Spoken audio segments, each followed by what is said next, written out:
This video will be covering one of the most important parts of Abacus, the execution plan.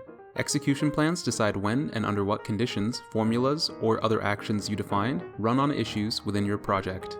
Execution plans can be created in two ways: from the main Abacus page by clicking the Create a Plan button, or by clicking the +Create New Execution Plan button after a formula has been saved. This is the method we'll be using in this tutorial and is also an easy way to connect the formula with the execution plan. At the top of the main edit page for an execution plan is the plan name field.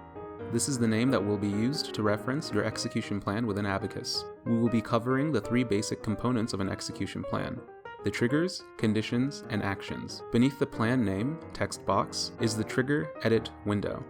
A trigger defines what JIRA or custom events will cause the execution plan to run.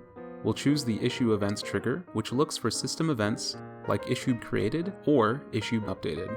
These are the two issue event triggers we'll be using for this example. Towards the bottom of the page is where you'll find the conditions and actions. Conditions define what attributes or values an issue needs to run the associated action or actions. Actions are the calculation that is performed by Abacus when conditions are met.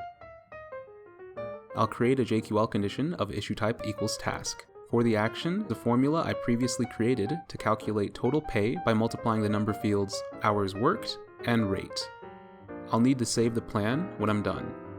To test this plan, I'll head back to the main page and create a ticket, while making sure to fill in the fields that will be calculated by my formula, those being hours worked and rate. Once I create the ticket and view it, I'll be able to see my formula was triggered and the execution plan ran smoothly, calculating the 3 × 8 equation and populating the accurate result of 24.